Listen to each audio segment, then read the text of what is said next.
Hi friends, எல்லாருக்கும் வணக்கம். இது வரைக்கும் நீங்கள் எங்களுக்கு கொடுத்த சப்ஸ்கிரிப்ஷனுக்கு ரொம்ப நன்றி. அதே மாதிரி நிறைய சப்ஸ்கிரிப்ஷன் எதிர்பார்க்குறோம். எங்களுக்கு தொடர்ந்து சப்போர்ட் பண்ணுங்கள். இன்னைக்கு நம்ம பார்க்க போகிற வீடியோ என்னன்னா சோயாவில், அதாவது மீல் மேக்கரில் பிரியாணி செய்ய போகிறோம். அதுவும் நார்மல் ரைஸில் செய்ய போகிறோம். அதுக்கு என்னென்ன பொருள் தேவைங்கிறத நம்ம இந்த வீடியோவில் பார்க்கலாம். ஸோ இப்போ இதுக்கு நம்ம பிரியாணி செய்யறதுக்கு என்னென்ன பொருள், முதல்ல ஒரு மசாலா மாதிரி ரெடி பண்ணிக்கலாம். அதுக்கு என்னென்ன தேவைன்னா கொஞ்சமாக புதினா, அப்புறம் 2 வரமிளகாய், அப்புறம் மிளகு, முழுமல்லி, சோம்பு. இது உங்களுக்கு தேவையான அளவு நீங்க போட்டு ஒரு மசாலா மாதிரி ரெடி பண்ணிக்கோங்க. அப்புறம் இன்னொரு விஷயம், நம்ம இன்னைக்கு நிறைய டைம் வதக்கிட்டுலாம் எதுவும் பண்ண போறது இல்லை. இதை கொஞ்சம் முதல்ல ஃபர்ஸ்ட் அரைச்சிட்டு, இது கூட தக்காளியும் ஒரே ஒரு தக்காளி எடுத்துருக்கேன், அதை சேர்த்து அரைச்சி வச்சுக்கோங்க. ஓகே, இப்போ நம்ம பிரியாணிக்கு தேவையான இன்னொரு முக்கியமான பொருள் என்னன்னா மீல் மேக்கர், அதாவது இந்த சோயா. இதை என்ன பண்ணிங்கன்னா சுடுதண்ணியில ஒரு 5 மினிட்ஸ் போட்டு, அதுக்கப்புறம் நல்லா அந்த தண்ணியெல்லாம் புழிஞ்சிட்டு எடுத்து வச்சிருக்கேன். இப்போ இதை என்ன பண்றோம்னா இது கூடவே கொஞ்சம் மஞ்சள், மிளகாத்தூள், உப்பு, இந்த 3 போட்டு, அதுக்கப்புறம் கொஞ்சமா இது கூட தயிர் சேர்த்து இதை மிக்ஸ் பண்ணி ஒரு 15 மினிட்ஸ் டு 20 மினிட்ஸ் ஊற வச்சிடலாம்.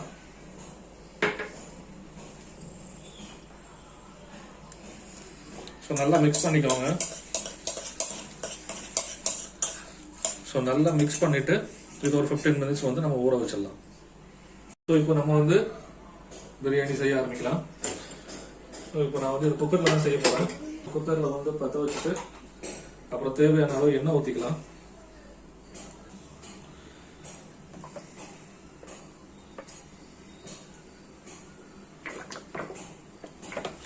ஸோ எண்ணெய் நெய் சேர்த்துக்கோங்க. பிரியாணி செய்யறதா இருந்தால் ஒரு 2 ஸ்பூன் சேர்த்துக்கோங்க.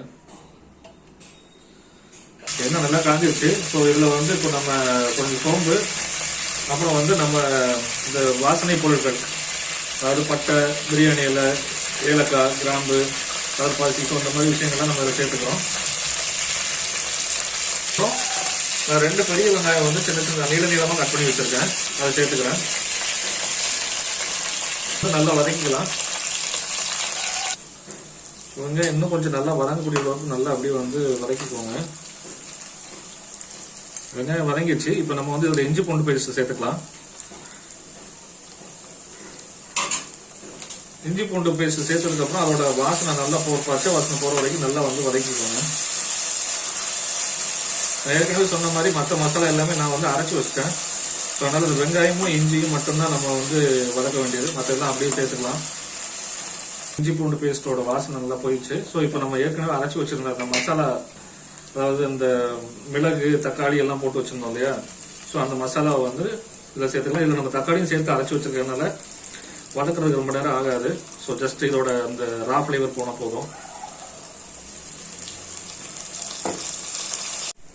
ஸோ அந்த மிக்சி ஜாரையும் லைட்டாக கொஞ்சமாக ஒரு 1/2 கிளாஸ் தண்ணி வச்சு நான் இது பண்ணி ஊற்றிருக்கேன். ஸோ அதனால இது கொஞ்சம் கொதிக்கிட்டோம். அதோட ஃப்ளேவர்ஸும் அப்போதான் நல்லா மிக்ஸ் ஆகும். ஓரளவு அப்படி கொதிச்சு வந்ததுக்கு அப்புறம் இதில் நம்ம ஆல்ரெடி புதினா எல்லாமே சேர்த்தாச்சு. ஸோ அதனால டேரக்டாக இப்போ தயிர் நான் ஆட் பண்ணுறேன். இதெல்லாம் அப்படி நல்லா மசாலாவோட மிக்ஸ் ஆகட்டும். இதுக்கு மசாலான்னு பார்த்தீங்கன்னா ரொம்ப பெருசாக எதுவும் அதிகமாக சேர்க்க போறதில்லை. ஒரு 1.5 ஸ்பூன் கரம் மசாலா, அப்புறம் ஒரு 3/4 ஸ்பூன் பிரியாணி மசாலா, அப்புறம் கொஞ்சமாக மஞ்சள் தூள். ஏன்னா ஆல்ரெடி நம்ம வரமிளகாய் எல்லாம் போட்டு நம்ம மசாலாவில் அரைச்சிருக்கிறதுனால மிளகு போட்டிருக்கோம். ஸோ அதனால காரம் கொஞ்சம் போதுமான அளவு இருக்கும். அதனால நீங்கள் அதிகமாக மிளகாப்பொடி அதனால தான் சேர்க்கவே இல்லை. செட் ஆயிடுச்சு மசாலா எல்லாமே. இதில் நம்ம அந்த ஊற வச்சிருந்த அந்த சோயாவை சேர்த்துக்கலாம்.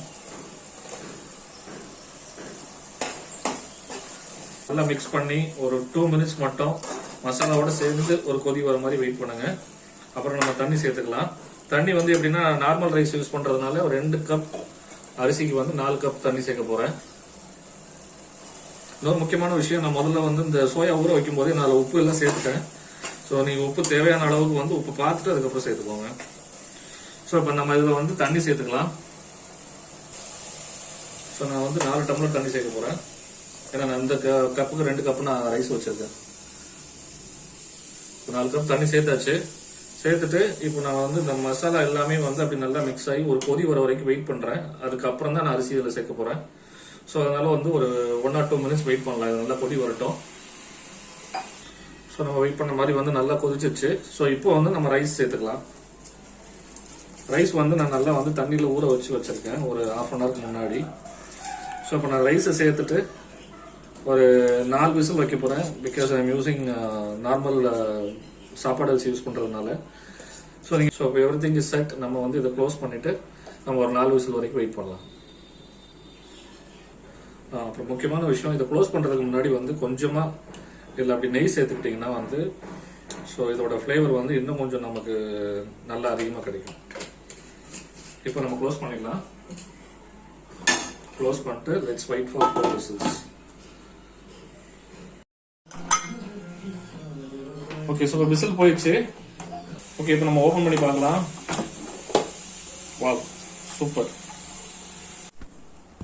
பிரியாணி சூப்பராக ரெடி ஆயிடுச்சு. ஸோ இப்போ நம்ம வந்து மேலே மல்லி இலை போட்டு கொஞ்சமாக நெய் விட்டு அப்படியே சூப்பராக கிண்டி விட்டு சாப்பிட ஆரம்பிக்கலாம். ஸோ இப்போ நம்ம இதை கிண்டலாம், எப்படி இருக்குன்னு பார்க்கலாம். ஓகே, சூப்பராக வந்துச்சு. இப்போ நம்ம சாப்பிடலாம். அப்புறம் வந்து இன்னொரு முக்கியமான விஷயம், இந்த வீடியோ உங்களுக்கு பிடிச்சிருந்துச்சுன்னா லைக் பண்ணுங்கள், கட்டாயமாக சப்ஸ்கிரைப் பண்ணுங்கள், உங்கள் ஃப்ரெண்ட்ஸுக்கெல்லாம் ஷேர் பண்ணுங்கள், எங்களை சப்போர்ட் பண்ணுங்கள். தேங்க்யூ.